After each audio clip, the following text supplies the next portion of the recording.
جلسہ بھی ہمارے گاؤں میں ہو کہ جہاں اللہ کا تذکرہ ہو، رسول اللہ کا تذکرہ ہو۔ آج وہ دن آیا اور آپ کے دیرینہ آرزوؤں کو پورا کر گیا۔ میرے برادران، ایسی آرزو اور ارمان ہماری بھی ہے کہ اے اللہ ان آرزو کرنے والوں کے دلوں کو تو ایمان سے معمور فرما دے۔ میرے بھائی، آپ دیہاتی ہیں، آپ علم سے بے بہرہ ہیں، تعلیم نہیں حاصل کر سکے، تہذیب نہیں حاصل کر سکے، تمدن میں آپ کا عمل دخل نہیں ہے، مگر یاد رکھو میں تمہیں ایک بات ایسی بتانے جا رہا ہوں کہ ایمان کا تعلق نہ تہذیب سے ہے، نہ تمدن سے ہے، نہ علم سے ہے، بلکہ ایمان کا تعلق آپ کے دھڑکتے ہوئے دل سے ہے۔ نعرہ رسالت، پیر طریقت، وہ دل جس دل کے اندر معمولی ایک چنگاری بھی اللہ کی محبت کی روشن ہے تو انشاءاللہ وہ شعلے میں تبدیل ہو جائے گی۔ اسی غرض و غایت کے لیے، اسی شوق سے، اسی جذبے سے ہم آپ کے پاس آئے ہیں۔ ہم آپ کے دل کے اندر خدا کی یاد کو معمور کرنے کے لیے آئے ہیں۔ ہم آپ کے لیے ایمان کا تحفہ لے آئے ہیں کہ آپ کو اللہ تبارک تعالیٰ ایمان جیسے انمول چیز سے مالا مال کرے۔ اے کھیتیوں میں اناج کو اگانے والے، تم نے ہمیشہ دیکھا ہے ایک دانہ تم جس جگہ پیرتے ہو، اللہ اسی ایک دانے پر تمہیں چند ہی مہینوں کے اندر 1000 کا دانہ تمہارے ہاتھ لگا دیتا ہے۔ یہ بہت بڑی بات تم روز دیکھتے ہو، روز تمہاری زندگی کا اٹھنا بیٹھنا ہے کہ یہ کون سی ذات ہے جو ایک دانے کے عوض 1000 دانے میں آپ کے کھیت کے اندر، آپ کے باغ کے اندر پیدا کر رہی ہے۔ یہ وہی ذات ہے جس ذات نے آپ کو لکھائی کے بغیر، پڑھائی کے بغیر، تہذیب کے بغیر سادہ دل، سادہ لوح، انتہائی خیر پر مبنی زندگی کو آپ جب پروردگار کے سامنے رکھتے ہیں تو آپ کا ایمان یقیناً لہرانے لگتا ہے، ایمان بولنے لگتا ہے کہ لا الہ الا اللہ محمد الرسول اللہ۔ وہ ایمان یہ آرزو کرنے رکھتا ہے کہ میری کھٹیا میں، میری چھوپڑی میں اے اللہ تو آتا کیوں نہیں ہے؟ آپ ایسی بات اور ایسے طور طریقے اختیار کرتے ہیں کہ ہوشیار لوگ اس کو جاہلیت سمجھتے ہیں، نادانی سمجھتے ہیں، لیکن اللہ کے پاس اس کی کتنی وقت ہوتی ہے۔ حضرت موسیٰ کے دور میں ایک ایسا ہی اعرابی، ایک ایسا ہی کھیتی والا اپنے کھیت کے سارے کام کرا کے کھیت میں بیٹھا ہوا ہے اور وہ مالا جپ رہا ہے اپنے خدا کی یاد کا۔ اے اللہ تو نے کھیت دیا، کھیت کی نگرانی کی، کھیت میں بہت سارا کام کیا، ہرا بھرا کھیت ہو گیا، لہلہاتی ہوئی فصلیں ہیں، یہ سب تیری عطا ہے میرے مالک، مگر میری یہ آرزو کو تو کیوں پورا نہیں کرتا؟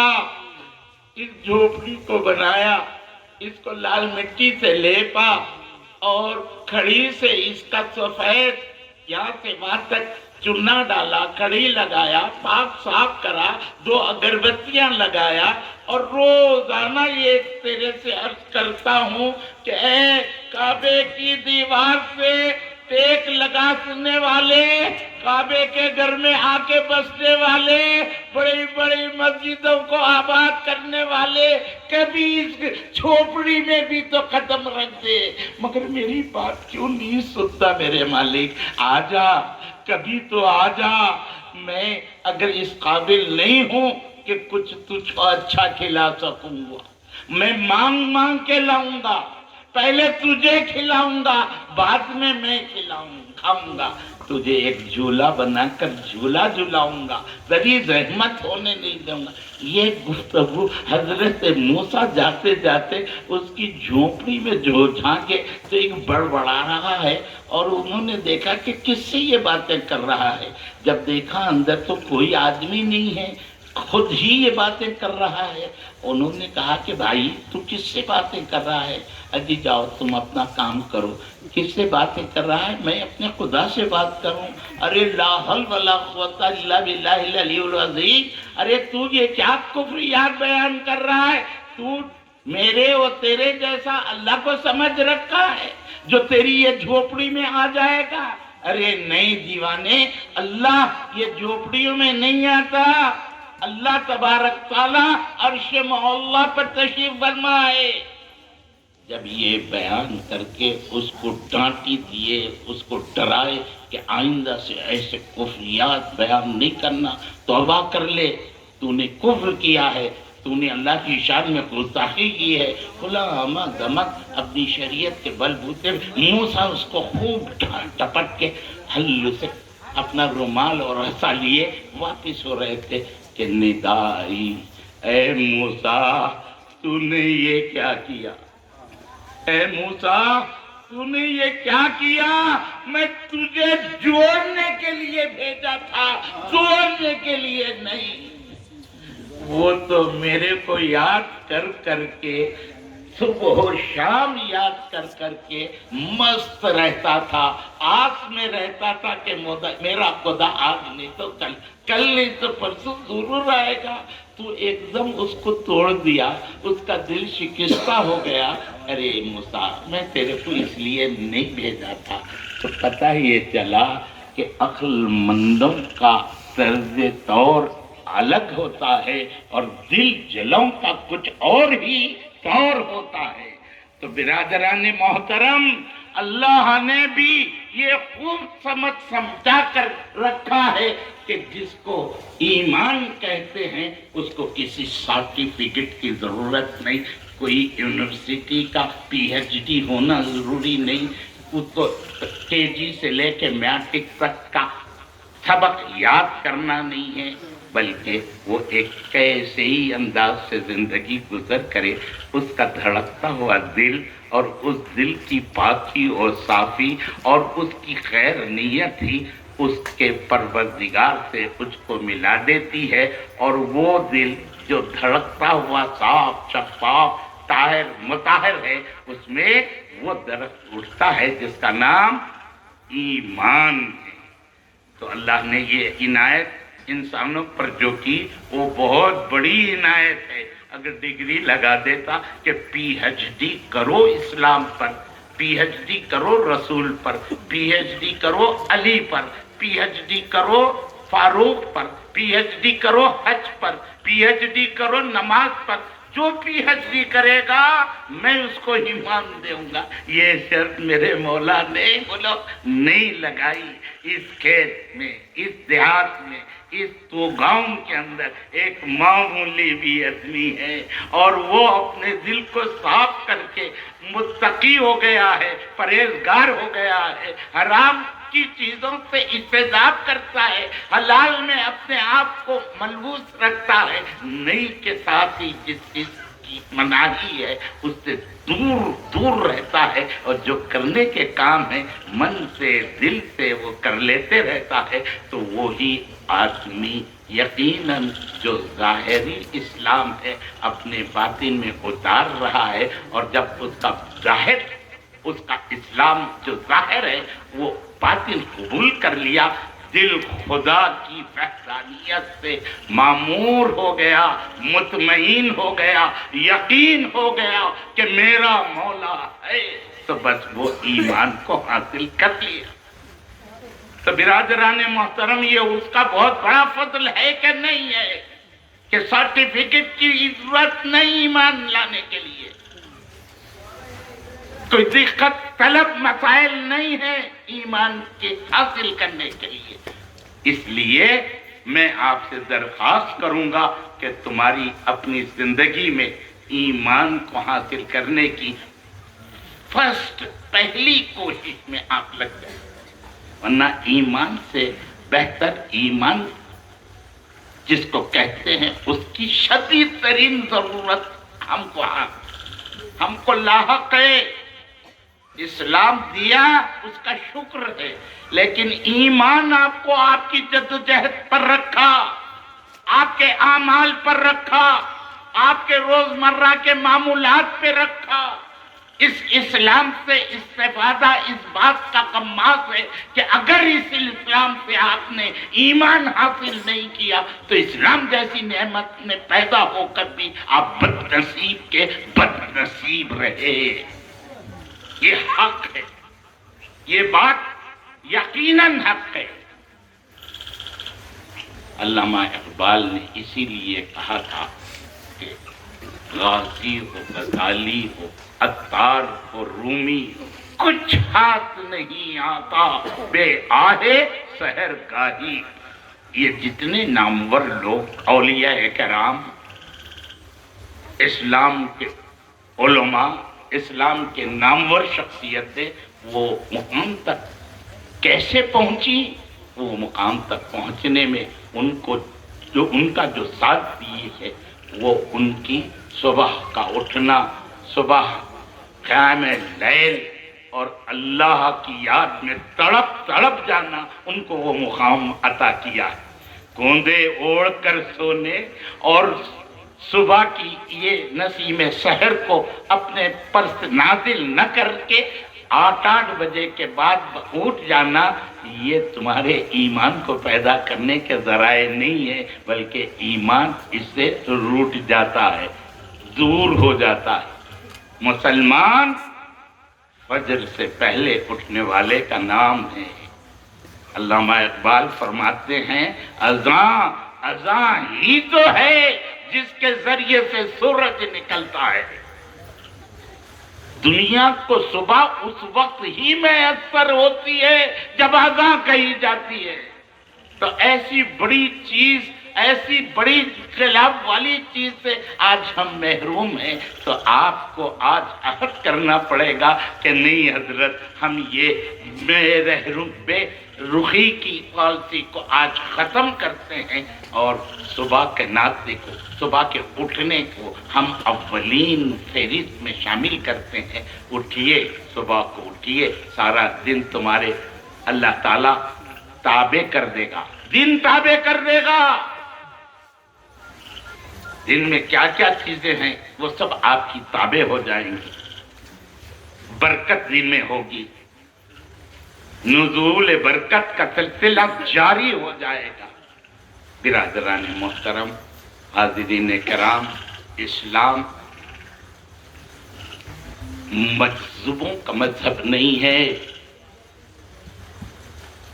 نجومیوں کا مذہب نہیں ہے، ہاتھ کی لکیروں کو دیکھ کر کام کرنے والے مذہب کا نام نہیں ہے۔ مذہب نے کبھی بھی کسی کو ہاتھ دکھا کر تمہاری اپنی تقدیر کے بارے میں بتانے سے منع کر دیا۔ اے فالتو چیزوں پر دھیان دینے والوں، یہ قطعاً غلطی نہ کرنا۔ تمہارا مقدر تم خود ہو، تمہاری جدوجہد، تمہاری کوشش، تمہارا لاہ عمل، ہمارا عطا کیا ہوا قانون، اگر تم اس کو اپنی زندگی میں لاگو کرو گے تو تمہارے لیے وہی بہتر ہے، وہی تمہارا مقدر ہے۔ اگر تمہارے مقدر میں کوئی خراب چیز آ بھی گئی ہے، تمہارے یہ طرز عمل سے وہ خرابیاں بھی ختم کر دی جائیں گی، میٹ دی جائیں گی اور سرخرویاں تمہارے لیے لکھ دی جائیں گی۔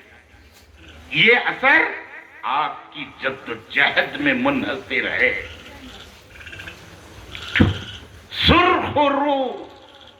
سرخرو ہوتا ہے انسان ٹھوکریں کھانے کے بعد، سرخرو ہوتا ہے انسان ٹھوکریں کھانے کے بعد، رنگ لاتی ہے ہنا پتھر پہ گس جانے کے بعد۔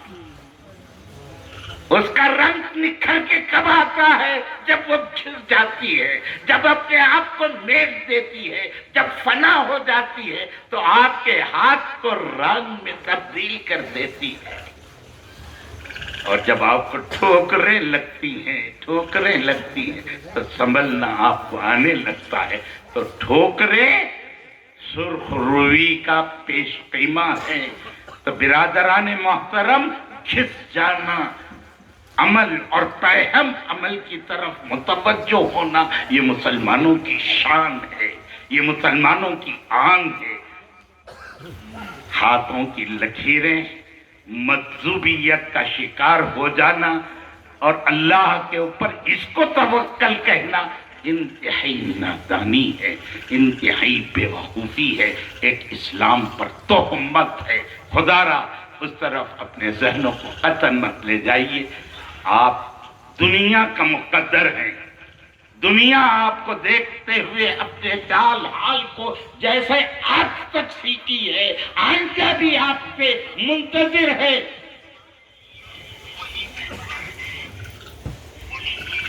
سبق پھر پڑھ، سبق پھر پڑھ، صداقت کا، عدالت کا، شجاعت کا لیا جائے گا کام، تجھ سے دنیا کی امامت کا۔ میرے بیٹے، میرے بھائی، میرے بزرگ، تم امامت کے لیے آئے ہو، تم رہنمایانہ اصول کو اپنا کر دوسرے کو رہنمائی کرنے کے لیے آئے ہو۔ تم دیندار ہو، تم اسلام کے علم بردار ہو۔ تمہاری آج زمانے کو اس سے پہلے اتنی ضرورت نہیں تھی جتنی آج ہے۔ آپ کے کردار کی ضرورت ہے، آپ کے اوصاف کی ضرورت ہے، آپ کی شجاعت کی ضرورت ہے، آپ کی حیا کی ضرورت ہے، آپ کی غناعت کی ضرورت ہے، آپ کی حلم کی ضرورت ہے، آپ کی بردباری کی ضرورت ہے، آپ کے چلنے کی ضرورت ہے، آپ کے بیٹھنے کی ضرورت ہے۔ آپ کی ہر چیز زمانے کے لیے ضروری ہے، اور زمانہ تک رہا ہے۔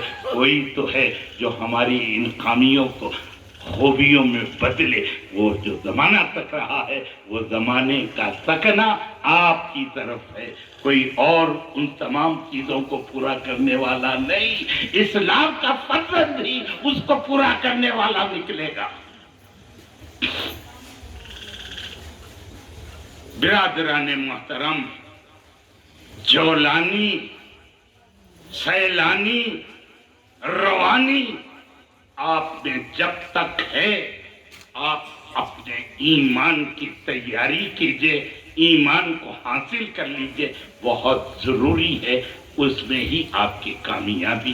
جب ہاتھ لرزنے لگ جائیں گے، جب آنکھوں میں میل آنے لگ جائے گا، کانوں کی بصارت جواب دے چکے گی، زبان لڑکانا لگے گی، قدم میں لرزیدگی آ جائے گی، اس وقت کیا کر سکو گے؟ خود تم اپنی بچاؤ میں، اپنی تحفظ میں بھی کام نہیں کر سکو گے تو ملت اسلامیہ کا کیا کام کرو گے؟ اپنے آنے والی نسل کا کیا کام کرو گے؟ میرے برادران محترم، دم ہے تو آج تم اپنے دم کے بلبوتے پر آپ کے کھاندے کو لگنے والا جو بچہ ہے، آپ کا کمر کو لگنے والا جو پوترا ہے، اس کو سنوار لو، اس کو دین اسلام کی خوبیوں سے آراستہ کر لو۔ خدا کے واسطے تم آخرت میں اس سے بہت زیادہ فائدہ اٹھائیں گے، بہت زیادہ تم اس کو اللہ تبارک تعالیٰ اس عمل سے تم کو نوازش پہ نوازش کرے گا۔ دنیا کو کیا سدھارو؟ دنیا کب سدھرے گی؟ تم آپ آج سے اپنے گھر کو سدھارو، گھر کے راجا ہو، گھر کے دادا ہو، گھر کے مالک کے کل ہو، تمہاری آج گھر پر چل رہی ہے۔ اس سلطانی کو ویرانی میں تبدیل ہونے نہ دو. اور یہ چند سال تک رہتا ہے. چند سال کے بعد وہ جو رعب آپ کا گھر پہ ہے وہ کمزور ہو جاتا ہے, ڈھیلا پڑ جاتا ہے.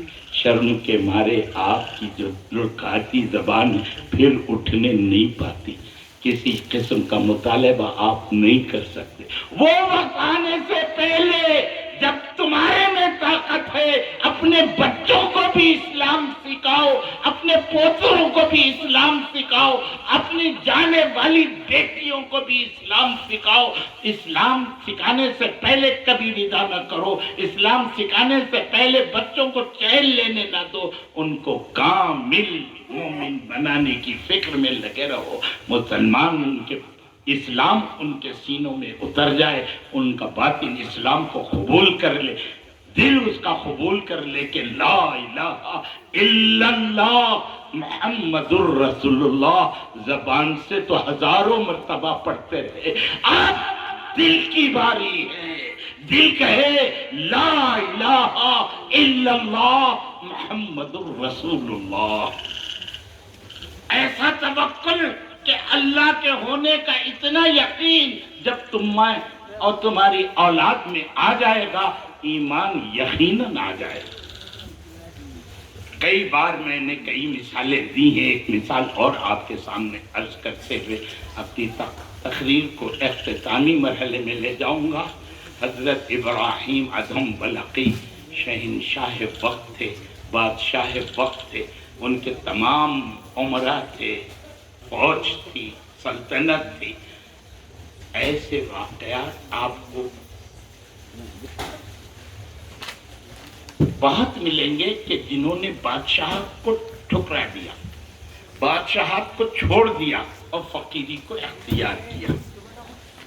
لیکن ایسے کبھی کوئی واقعات نہیں ملیں گے جو کوئی فقیر اپنی جھوپڑی کو چھوڑ کر اور کوئی اپنے آستانے کو چھوڑ کر کہیں نکل گیا ہو, سپاہی بن گیا ہو. وہ ایسے واقعات ایک بھی نہیں. بادشاہ اپنی بادشاہت کو چھوڑ دیا, ٹھکرا دیا اور فقیری اختیار کیا. ایسے بے شمار واقعات ملیں گے. انہی میں سے حضرت ابراہیم ادھم بلقی قدس اللہ سرہ العزیز بھی ایک ہیں. وہ بادشاہت چھوڑ دیے, عیش و آرام چھوڑ دیے. ابتدائی دور تھا ان کے اس چھوڑنے کا, اور خدا کی یاد میں, خدا کے فراق میں نکل پڑے. اور ادھر جاتے ادھر جاتے. بادشاہی مزاج ہے, انتہائی عیش و آرام سے پلے ہوئے ہیں. کافی تھک جاتے. احساس ان کو یہ یاد دلاتا کہ کیا نعمتیں تھیں, کیا آگے پیچھے لوگ تھے. آج وہ سب ختم کر دیا میں صرف اللہ کی خاطر. اس سلسلے میں وہ اللہ کی یاد میں نکلے ایک جگہ جا کے بیٹھ گئے تو دیکھا کہ آگے ایک کنواں ہے. کافی پیاس لگ رہی تھی. پھر اٹھے, ہمت کرے کہ چلو پانی تو پی لیں گے, اس میں ذرا دم آ جائے گا.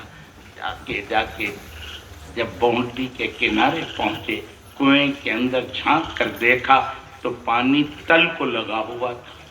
پانی جیسے ہی تل کو لگا ہوا تھا تو ان کی زبان سے نکلا, کاش رسی ہوتی, ڈول ہوتا تو وہ پانی میں تیل لیتا اور میری پیاس بجھا لیتا.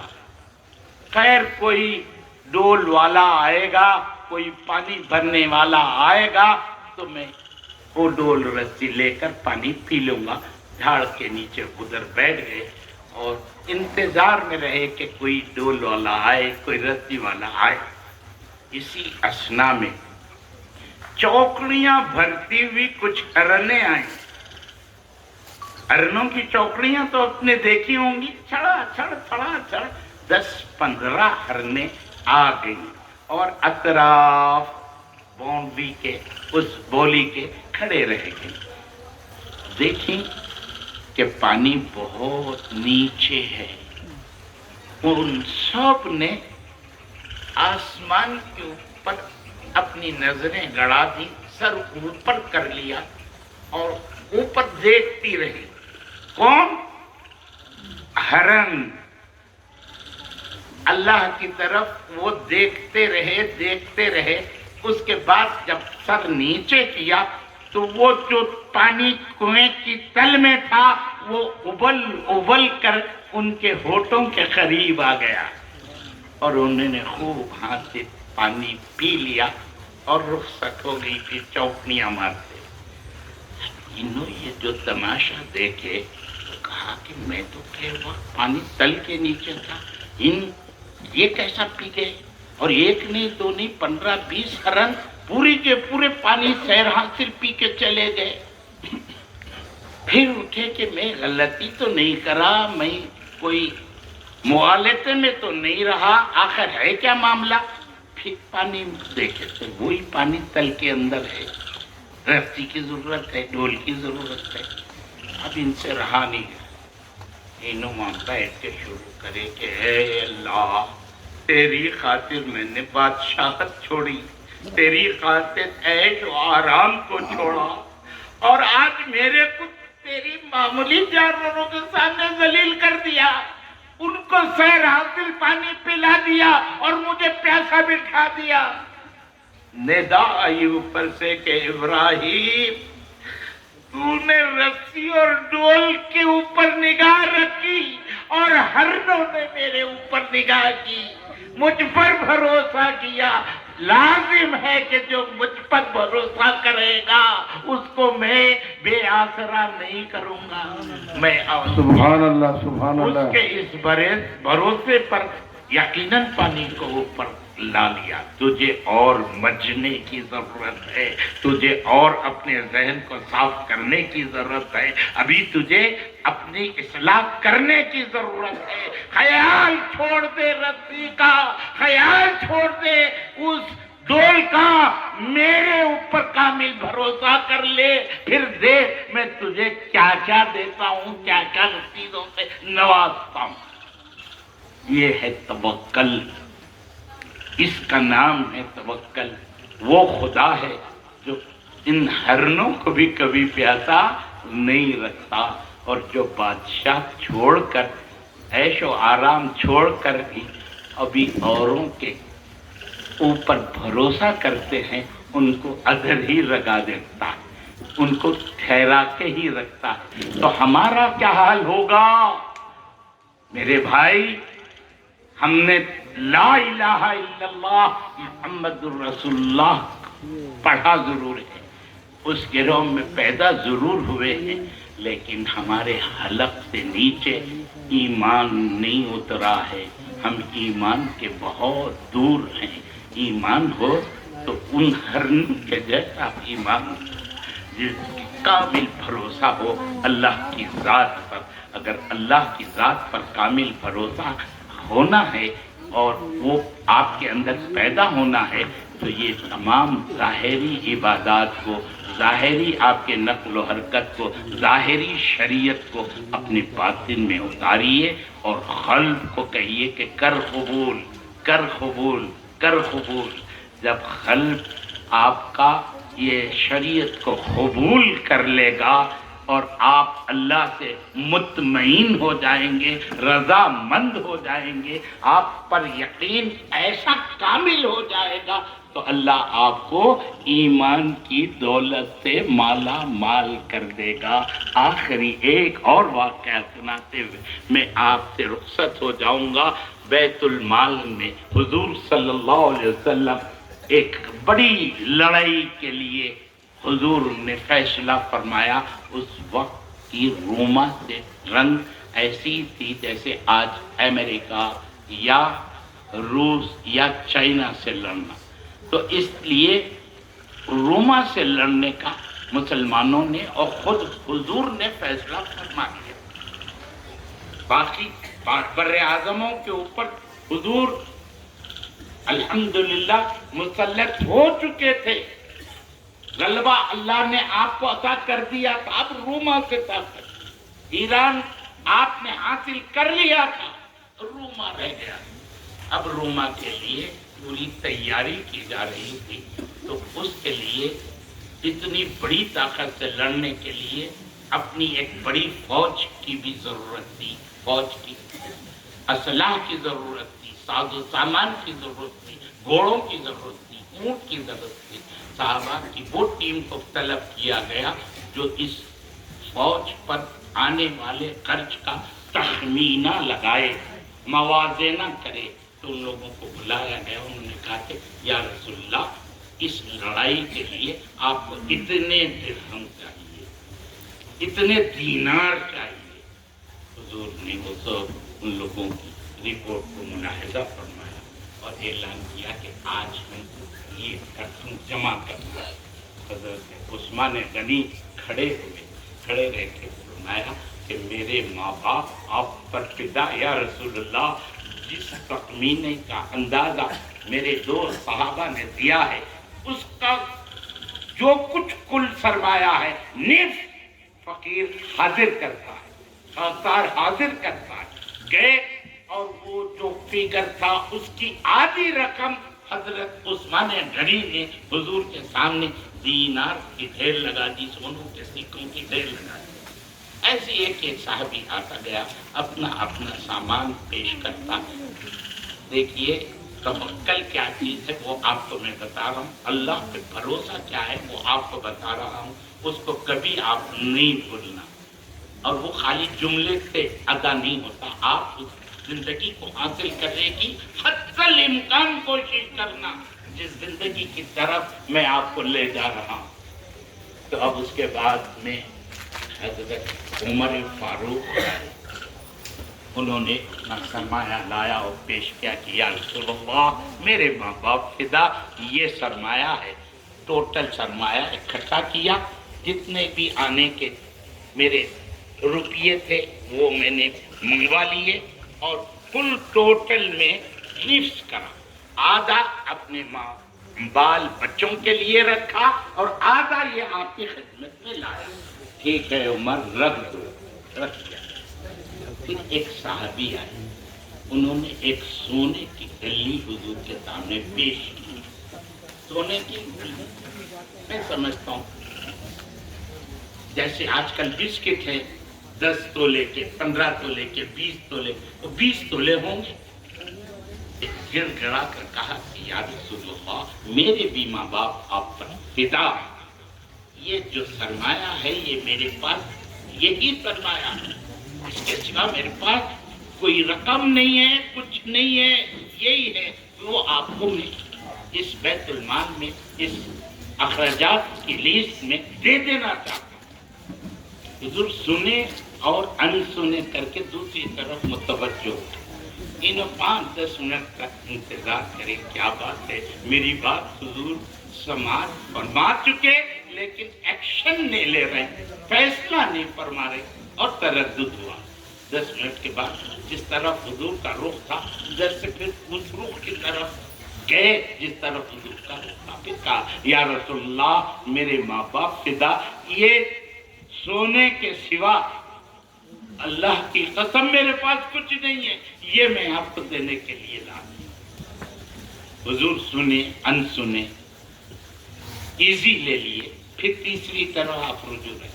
اب ان سے رہا نہیں گیا، خود کانپنے لگے، گھبرانے لگے. یا اللہ میرے سے کیا غلطی ہو گئی، کیا بات ہو گئی جو حضور میرا یہ سونا لینے سے انکار کر دے رہے ہیں. دیکھ رہے ہیں اپنی آنکھوں کے سامنے حضرت عثمان کے تھیلوں کا سونا لائے اور ڈال دیے قبول کر. میرے یہ سونے میں کیا کھوٹ ہے کہ جو رسول قبول نہیں کر رہے. بہت تلملا گئے، بہت افسوس کرتے رہے. پھر ہمت کی، پھر اپنے آپ کو تیار کیا، پھر حضور کے سامنے ہوئے اور کہا کہ یا رسول اللہ سترت کرتا ہوں، اس سونے کے سوا میرے پاس کچھ نہیں ہے، اس کو آپ قبول کر لیں. حضور وہ سونا لیے اور انہی کے اوپر پھینک دیا. وہ سونے کو لے کے انہی کے اوپر پھینک دیا حضور نے اور گھبرا گئے. سونا پڑے رہا، تھرا اٹھے.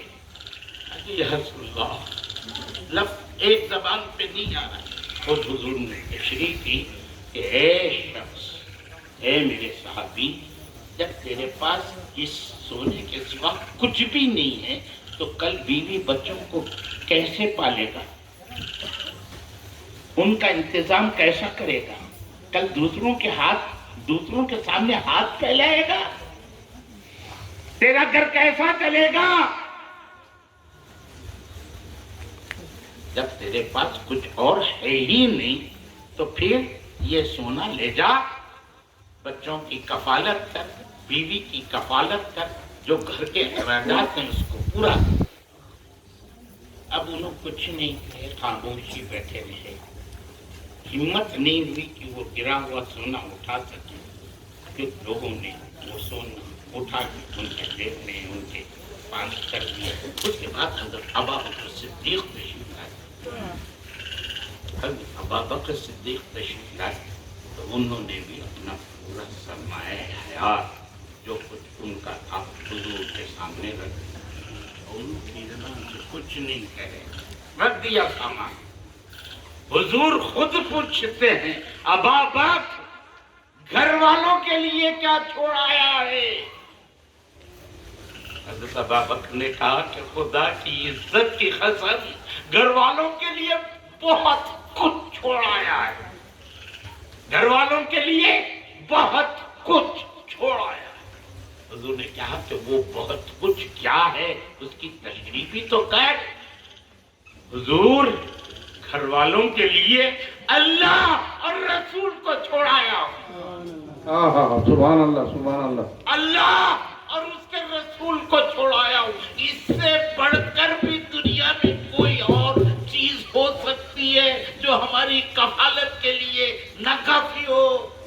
خدا کی قسم 7 نسلیں بھی اگر بیٹھ کے رہے تو وہ ان کی کفالت کرے گا۔ کیوں؟ کیونکہ میں نے اللہ کو چھوڑا ہے اور رسول کو چھوڑا ہے۔ یہ بات ابا بکر صدیق کی تھی اور وہ بات سونے والے کی تھی۔ اس سونے والے نے کہا کہ میرے گھر میں کچھ بھی نہیں ہے سوائے اس سونے کے۔ حضور نے وہ سونے کو اس کے اوپر ہی پھینک دیا اور رسول اللہ نے صدیق اکبر کا تمام مال لے لیا اور کہا کہ ابھی ابھی جبریل آئے اور میرے کو بھی سلام عرض کیا اللہ نے اور تجھے بھی سلام عرض کیا ہے۔ ابا بکر اللہ نے تجھے بھی سلام عرض کیا اور کہہ رہا تھا جبرائیل کہ اے ابا بکر حقیقت میں تو مجھ سے راضی ہے یا نہیں ہے؟ اب بس یہ سننا تھا۔ حضرت ابا بکر صدیق کو حضور نے بلایا اور کہا کہ صدیق آج کے تیرے یہ عمل نے اللہ کو بڑا متاثر کیا، میرے کو بھی اللہ نے سلام بھیجا ہے اور تیرے کو بھی سلام بھیجا ہے۔ اور کہہ رہا تھا جبرائیل کہ اللہ یہ فرما رہا ہے صدیق سے پوچھو اللہ سے پوری طرح سے مطمئن ہے، پوری طرح سے رضامند ہے یا نہیں؟ حضرت صدیق اکبر کا یہ سننا تھا، کھڑے ہو گئے، جوش میں آ گئے، وجد میں آ گئے، پھرنے لگے، گھومنے لگے وہیں کھڑے کھڑے اور کہتے تھے اے اللہ خدا کے عزت کی قسم میں تجھ سے راضی ہوں، تجھ سے راضی ہوں، تجھ سے راضی ہوں۔ یہ ہے توکل، یہ ہے ایمان کی بہترین نشانی۔ گھر میں کچھ بھی نہیں ہے، نہیں اتنا کچھ ہے کہ میں بیان نہیں کر سکتا۔ کیوں؟ کیونکہ اللہ کو چھوڑایا، رسول کو چھوڑایا۔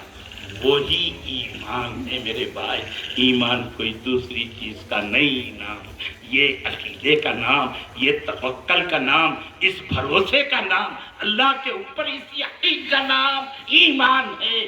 اللہ وہ ایمان آپ کے بچے بچے میں پیدا فرما دے۔ سبحان ربک رب العزت عما یصفون وسلام علی المرسلین والحمد للہ رب العالمین۔